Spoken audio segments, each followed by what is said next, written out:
Good evening. This is your girl JodiAsmr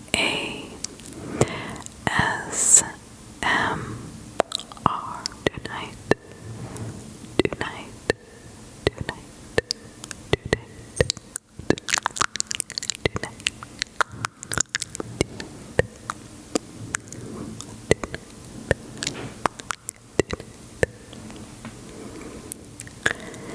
Thank you, everybody for coming back or coming to my channel. If it is your first time, I appreciate everybody so much. Click that subscribe button if you have not already. Thank you so much. The plot holes. M. Night by M. Night, and I'm not gonna butcher the last name, so I will leave a link in the comments. I have the gain turned all the way up tonight, so it's going to be clickier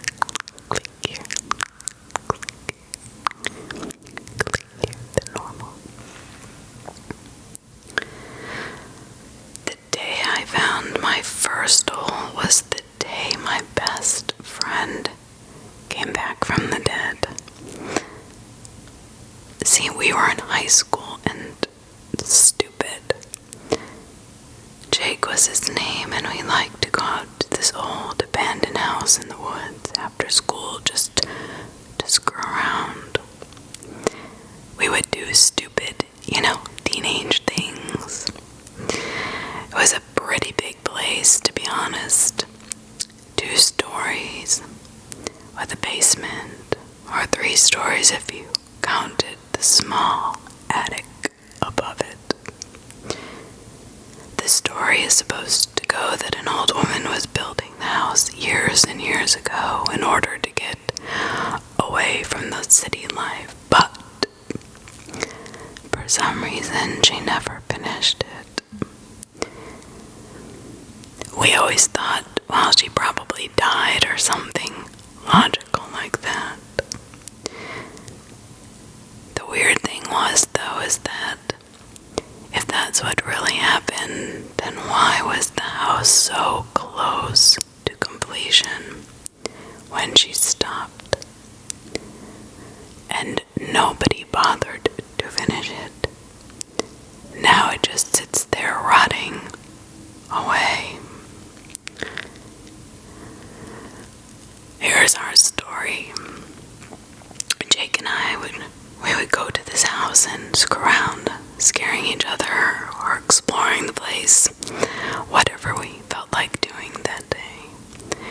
Usually we were pretty careful, or lucky maybe is a better term, but nothing ever happened to make us worry.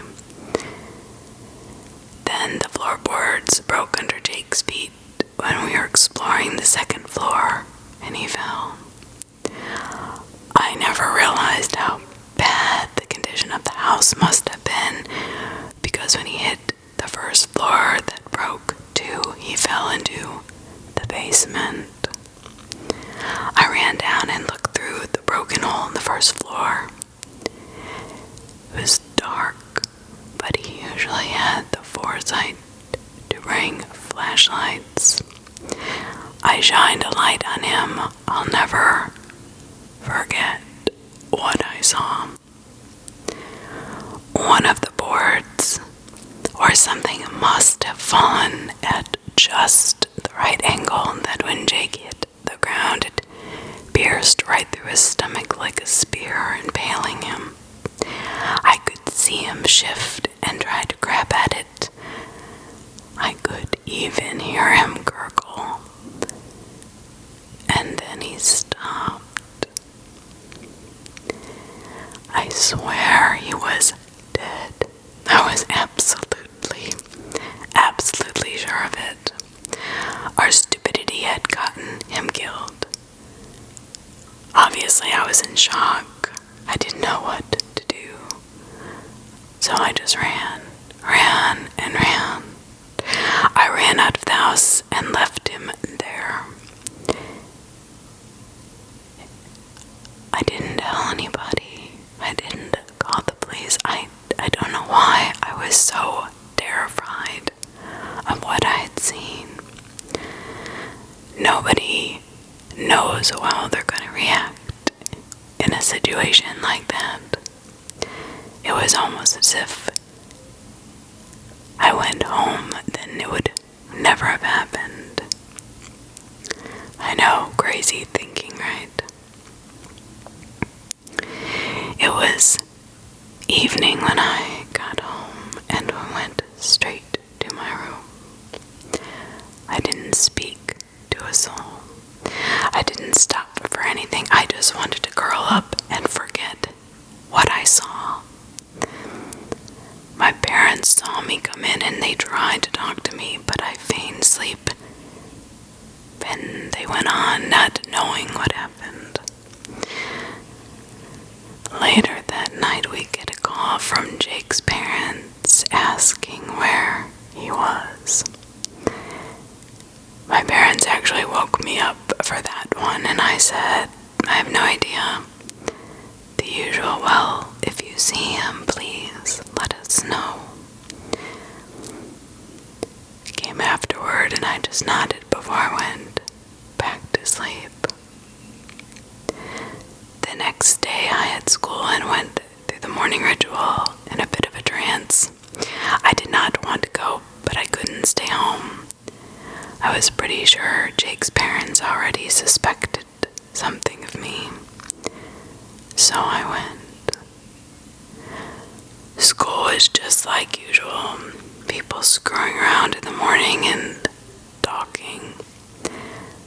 I went up to my normal group of friends that I hung out with before the first bell rang and my heart stopped.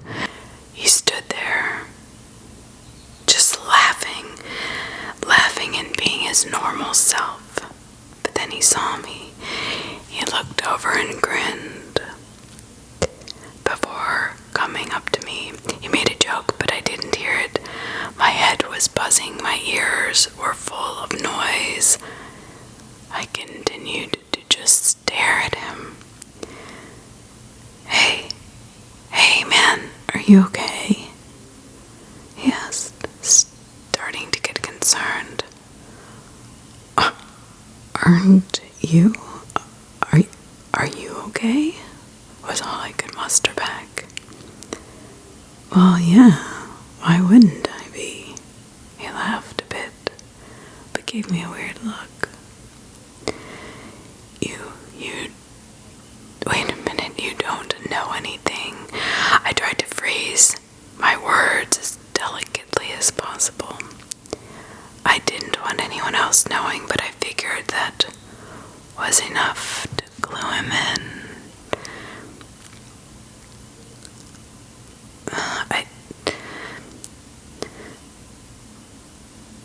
I don't know why, but he didn't seem to understand, and if he did, I couldn't tell. He didn't show it.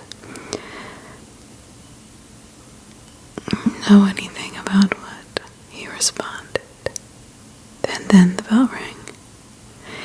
He said bye just like normal and gave me a weird look before heading off to class.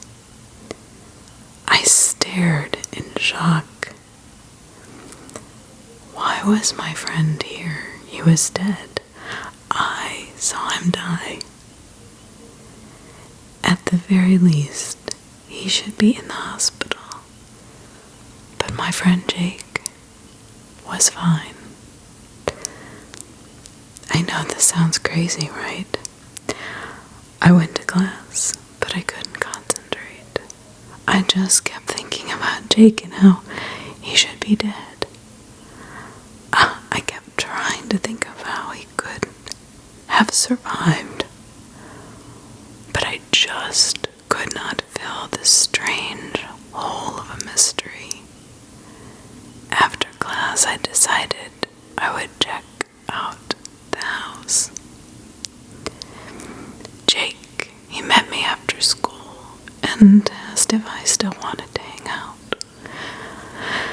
No, man, I'm not feeling very well. And we'll just catch up a little later, okay? Maybe tomorrow? He seemed to accept what I'd offered to him and moved off. It's not like I wasn't excited my friend was alive, believe me, but looking at him made something in me cringe. He shouldn't be alive. He should not be here. I saw him die. So I went to the house alone that afternoon. When I walked in, I could feel something. A strange, familiar. It was the same feeling I got when I looked at Jake. That something wasn't right, and it was just off.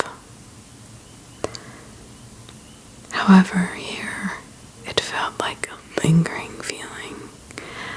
Not this fresh, what the hell I got when I saw my friend today. I stepped forward and looked down. Sure enough, there was the damn hole. What the hell? I let out a sigh of relief and I bent over. I wasn't crazy.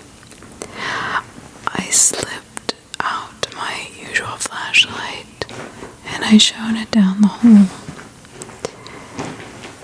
Yes, there was the wreck I saw him land on, but no body, no Jake. Did he get free? Did he magically regenerate or something? I shone my flashlight to look towards the hole in the second floor. It wasn't there. My breath caught in my throat and I began to frantically shine my light onto the ceiling. Where was it? I should be right above that damn hole in the floor, but nothing. I bolted up the stairs and, sure enough, there was nothing on the floor where he fell. Nothing. Something was wrong, really wrong. I wandered back down to the first hole and peeked down into it. I'm sure that was the moment that solidified my fate. If I had just ignored it, moved on, and been plain happy that my friend was alive, I might have been able to continue life as usual. But that moment in time changed everything for me. I saw something. Just a flash of something black. Blacker than the blackness, the darkness beyond my flashlight's range shift and fly out of sight. I gasped and stumbled back, breathing heavily. I know, I should have run. I know I should have. But my curiosity took over. I was a teenager. What did I know? My logical side said it was just an animal. It was a trick of my mind. Maybe of the light, the shift in the sun. There are so many logical answers that I came up with instantaneously. So I swallowed my fear and I leaned over to peek again. I didn't see that flash of black again, but I did notice something. The boards and wreckage underneath the hole were gone. With that note something was wrong. Nobody can clean up something like that mess in a blink of an eye. I bolted. I ran out of that house through the forest, swearing up and down that something was chasing me. I had a feeling that there was something out there, something after me. But now I know it was simply watching me. At that moment, it was watching, only watching. I ran home and I slammed the door shut behind me. Before I leaped into my bed, my body curled up as tight as it could. I just laid there, my mind trying to comprehend what in thee was going on. It took me a while, a long damn while, before I finally drew myself out of bed. I had to figure out what was going on, but like hell, I was going back to that damn house, not if some monster was in it. So I did what any teenager would do. I went to the internet and researched. A slow and frustrating internet. Searching, I didn't have a lot of luck at first. I looked up paranormal. Matt just got me weird pictures and stories. Friends coming back from the dead got me a lot of zombie stuff. Jake wasn't a zombie. This wasn't some zombie movie I was living in. This was real. Missing time seemed to get me a little bit closer to where I needed to be. A lot of it was about aliens. I don't think that's what I saw. But a few stories seemed to pique my interest, like something crazy seeming to happen, like a car crash or accidentally, and suddenly there's a jump in time. Things seem to be okay, like the butterfly effect, like nothing ever happened.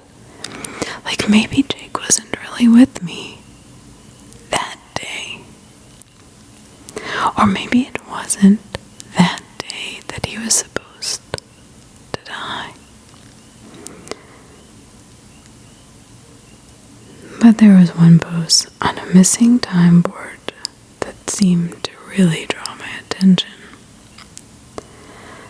However, it was titled Plot Holes and was only posted a couple of days ago.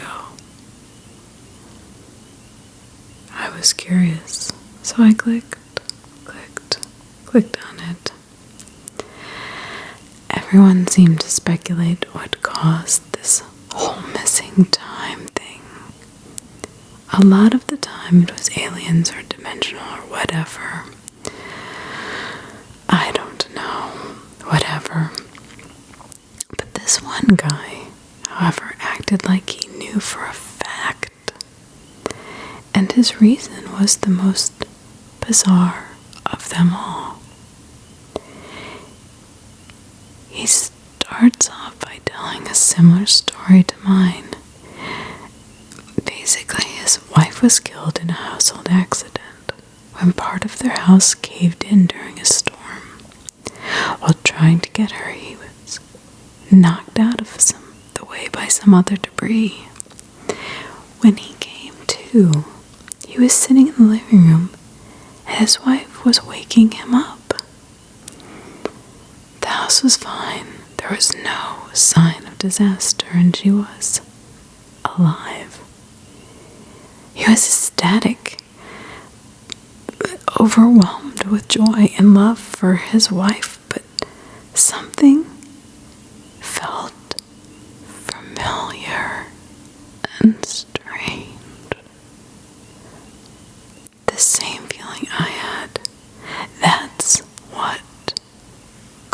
my attention. That familiar strange. That in itself is so interesting and different a way to describe a situation. But over the past couple days, he couldn't be around her. He was too afraid of the strange familiarity. It was too strange. So he left.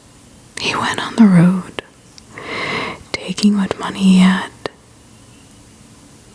And now he plans on doing little weird jobs here and there while staying in motels.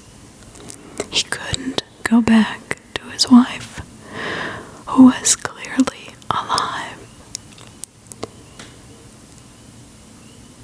He began to research what had happened.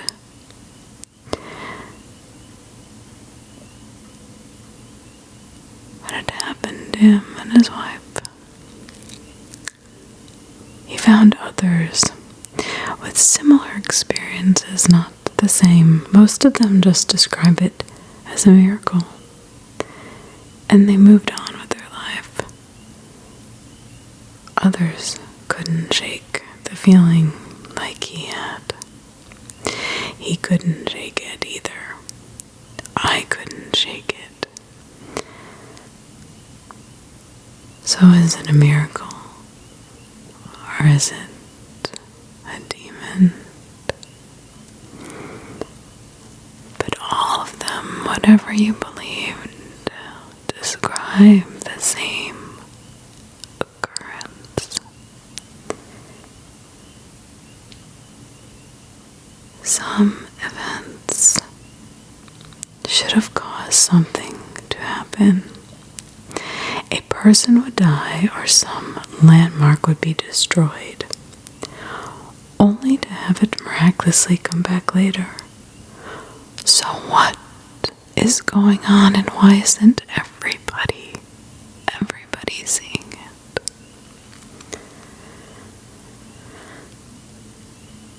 The author, who had lost his wife, and then she came back, was at a standstill until he came across something.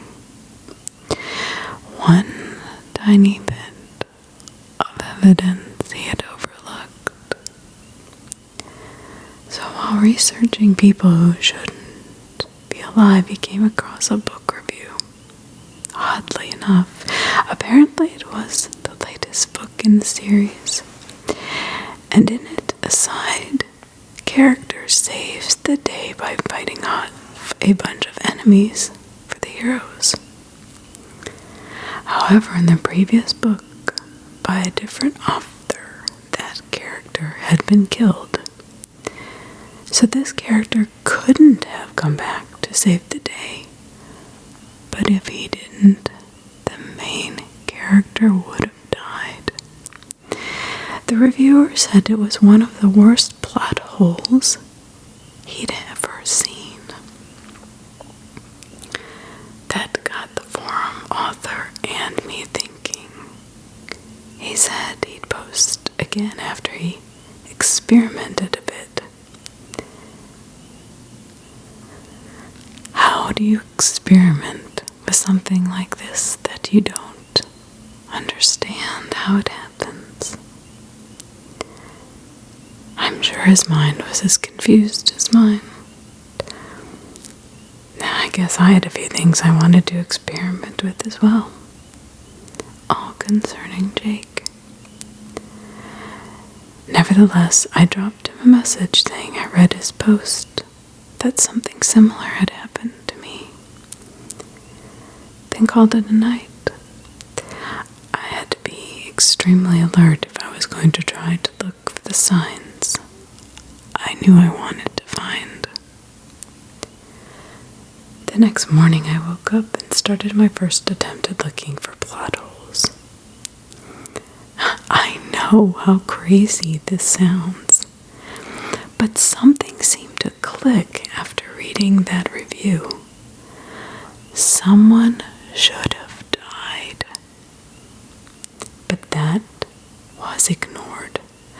so he could do something of significance later.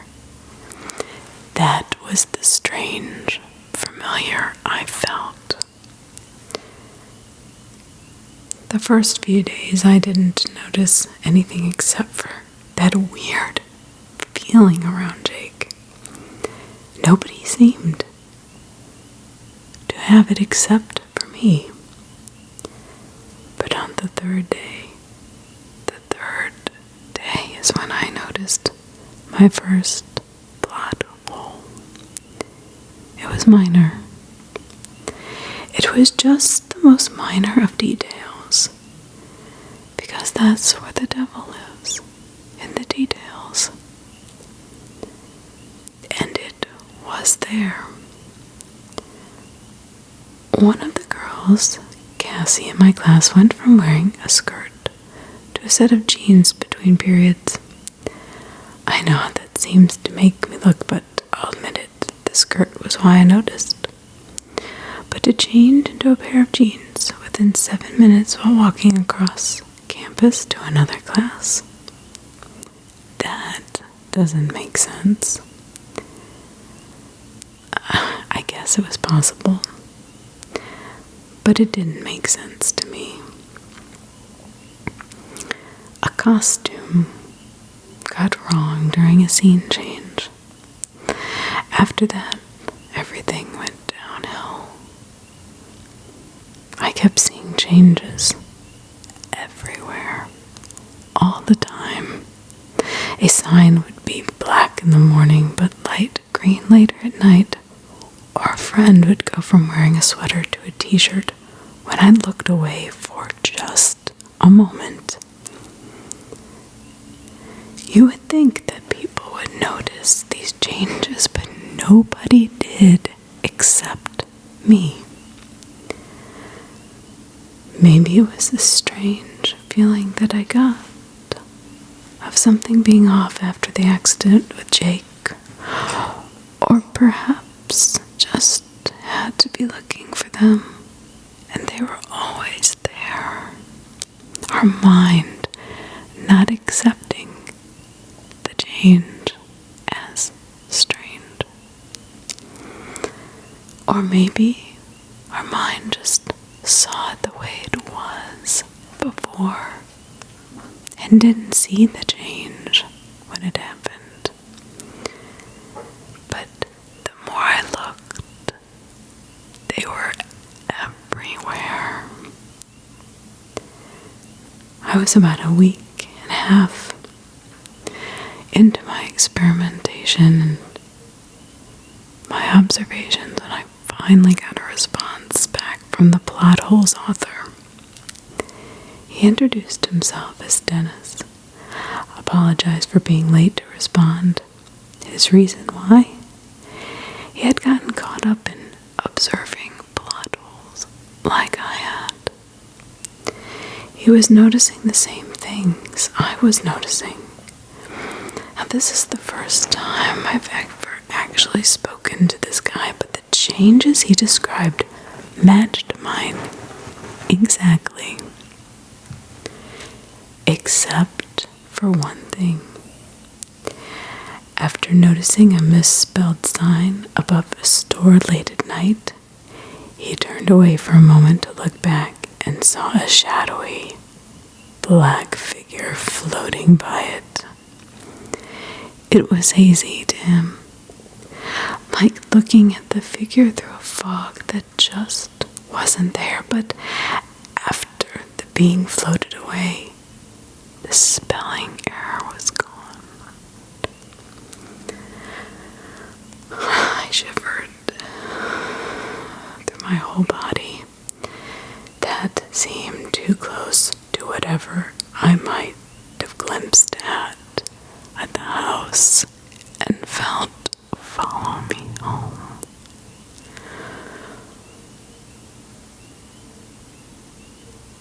I hadn't seen it full on yet, but then, now, I knew what I was looking for. And God, I wish I hadn't. It wasn't long before I began to see them. They were everywhere. You had to look at just the right moment.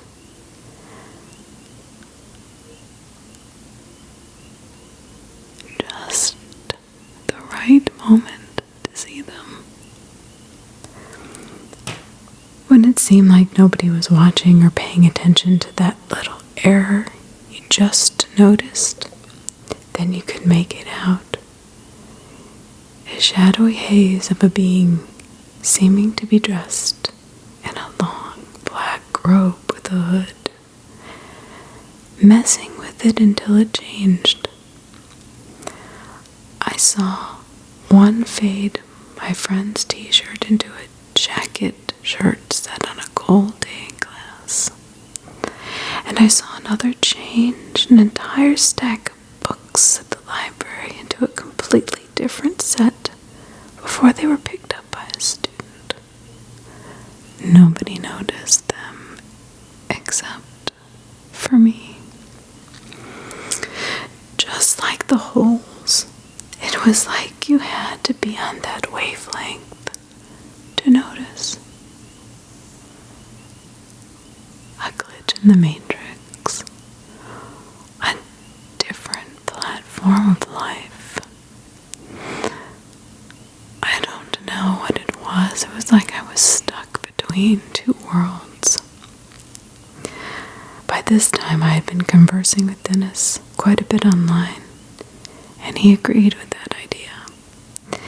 It seemed that you had to notice one to start seeing the others.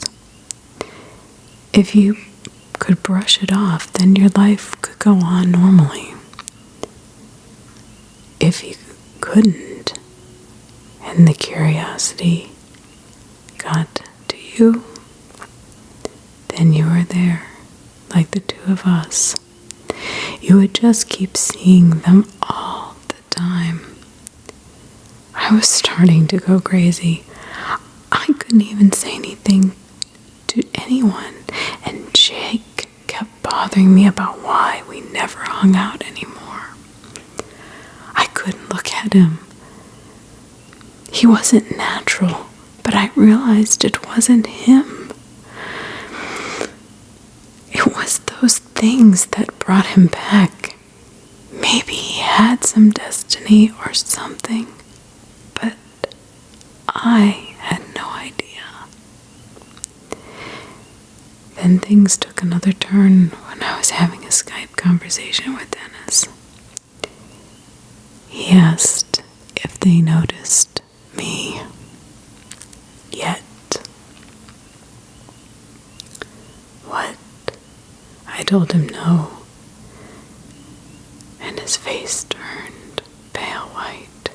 He got quiet for a long time, staring up into the distance.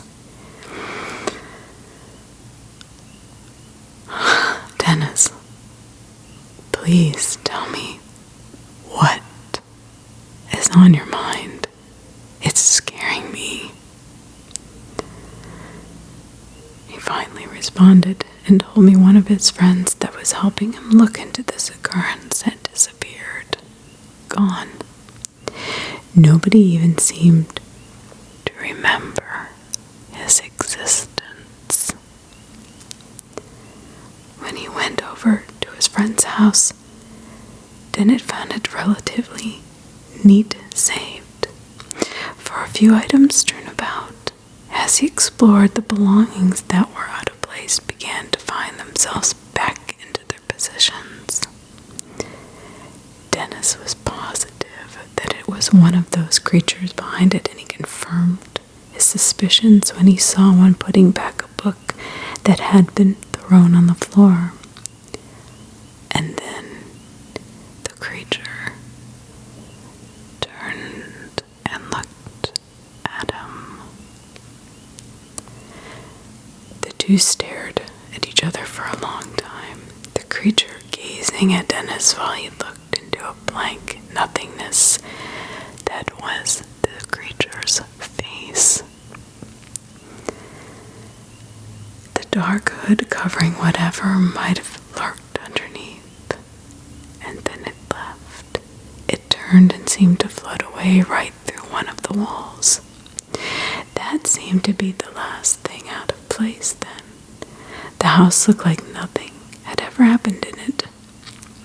But then Dennis began to notice something else. There were no pictures, no objects identifying an owner. There were nothing. There was nothing that showed his friend lived there and what he looked like, his family, his job. Piece of paper with his name on it didn't exist.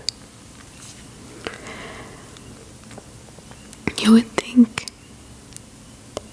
that unless you were a hermit with absolutely no family, friends, didn't have a job, and just shut yourself away for years, there would be something with your name on it, right? A piece of mail. But nothing existed. It was like nobody had ever lived this fully furnished home. This fully obvious, filled home with a life. Things that somebody had purchased. It wasn't a model home. It wasn't a newly built home that was perfect. At this point, I began to worry. Dennis's friend had gone missing and nobody knew of his existence. They couldn't recall him at all. I started putting the pieces together. Then, if these creatures could bring somebody back from the dead, they could easily get rid of someone. I knew I was in danger. After that, I stopped. I was out. I ignored Dennis's messages. I tried to ignore all of the plot holes I constantly noticed. I did my best to ignore those shadowy creatures when I got them. I even tried to hang back out with Jake. But every time we hung out together, it was like I was looking at a face of a lie. And looking at him made me think of those creatures. I imagined one pulling him up from that debris, slipping that board through and out his body, knitting up his wounds like nothing happened. I did my best. I did to look past it all. Dennis was hard to ignore, however, he just kept tracking me down. I would block him from my email and messengers, but he'd start making new accounts to talk, to send me more messages. And he seemed to be sending more and more as the days went on, obsessively so. Finally, one day I received an email from a new account that clearly was Dennis. I was about to press delete and block it, but the subject chilled me to the bone. They're after me. Get on Skype. I need help. I didn't know what to do. If Dennis was in trouble from these things, I had to help. I couldn't just leave him. But after him, they might turn their sights on me. I had to help. That was it. I was going to just leave him hanging. I wasn't going to leave him hanging, especially if he was in danger. So I did it. I logged onto Skype, added his new account, and immediately got a video chat request.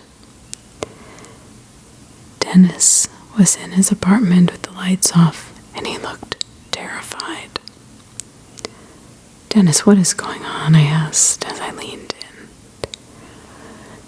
"They've been following me around." He spoke, his voice an exasperated whisper.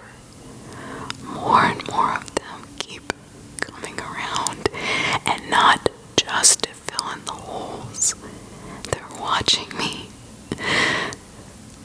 sure?"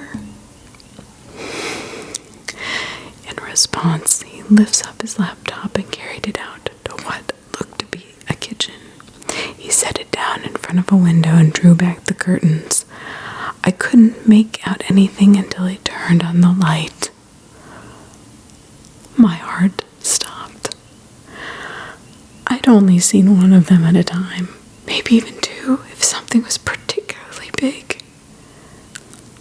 But there were at least 3 or 4 behind that window, just staring back at the screen with those empty faces, the hooded heads.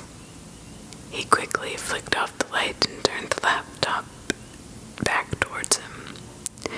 "Do you see? I don't know what to do. I don't want to end up like Jerry. Tell me, please, what to do." He was getting more and more anxious. I had no idea what to tell him. I didn't know what these things were. I didn't know what they wanted or how to stop them. I opened my mouth, but couldn't form the words that he needed to hear. And as I stammered to find out what to say, I saw them slip into the background behind him, through a freaking wall with a cabinet. "Dennis," I yelled, "behind you." He turned just as the first approached. God, there were a bunch slipping in now. 3, and then 4, 5. He never stood a chance. The first reached forward with an inky arm and shoved it through his chest. There was no blood, or even a sound save for Dennis' terrified scream. He began to writhe, grasping at his chest as the creature held him there by, I don't even know what. His spine, his heart. Hell, it could have been his very soul, for all I know. Then the others were on top of him. They fell onto him like a dark dog pile, consuming him in their dark presence. I couldn't scream. I couldn't look away. I just watched as he faded from view, as those creatures piled onto him. And then slowly, ever so slowly, they backed away. And Dennis was gone. I bit back tears as I saw the empty space he had been in. I knew what had happened. He was erased, extinguished from this earth forever. Nobody would remember him. He was a hole that had to be filled in and taken care of. Their attention turned to me. Through the computer, my eyes widened as the realization hit me. I was another plot hole. I was an issue in their grand scheme, a thorn that had to be plucked, a part that drew attention to the inaccuracies of this world they were trying to design. And I had to be taken care of. I didn't even bother to turn off the computer. I just stood and turned only to find myself face to face with a horde of them in my own house, in my own room. My back went to my desk as one shadowy shade glided to me. Its arm rose and I could almost make out the tendrils of its foggy black cloak. I could almost see the individual individual digits of its dark fingers. I was frozen. Frozen in time, maybe. I couldn't move. And then it struck. I didn't physically feel the hand shove in my chest, but I felt it somewhere deeper, like it was grabbing an intimate part of my soul. I felt violated, exposed, and most of all, completely terrified. I screamed as it began to squeeze. It hurt. It hurt so fucking much. My vision blurred, but I couldn't see the others move around me. They filled in a circle around my body, regardless if there was something in their way or not. They just glided through those things like they were not even there. And then they fell upon me. Black hit me from every side. I screamed, but no sound came out. I could feel that hand reaching back, pulling something so personal to me away. It inched as my body went limp. I could feel nothing as it inched along my limbs, slowly turning feeling of cold pain, terror into absolute nothingness. I could only describe it as a feeling of being erased. There was feeling, strong feeling, and then nothing at all. It slowly found its way, riding up along my arms and legs until it consumed my whole being. The pain eventually faded with it, along with the sounds of the world in my vision before me. Soon nothing was before me but pure blackness. I was gone from that world and I knew it. I was dead. Or worse, I didn't exist, and I knew nobody would ever remember me.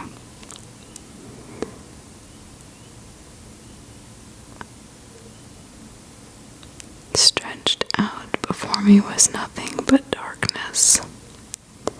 I tried to call out into the void to claw my way forward, but I couldn't move. I didn't have any limbs to move or mouth to yell. I was just an essence, a leftover floating in an endless void of nothing. I am still there in pure nothingness. I can't move, or I don't think I have anything left to move with. It's gone. Every part of me is gone. I wonder what happens now. I wonder what Jake's destiny actually was. You know what else I wonder? If his death, or something worse, a punishment for sticking my nose in a place it should never have been. Is this death, or pure erasure? I'm sure Dennis is feeling the same things I am. I can almost imagine him too, floating in the same void.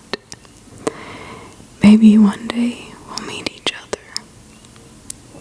It's a hope that I try to keep alive. It keeps me sane that might one day not be alone here.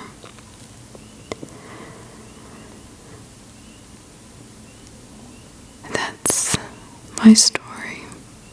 I wish it ended better. I wish I fought back, or I could fought back and I saved myself. or I didn't stick my nose in where it belonged, or I didn't see the black things moving and changing the plot.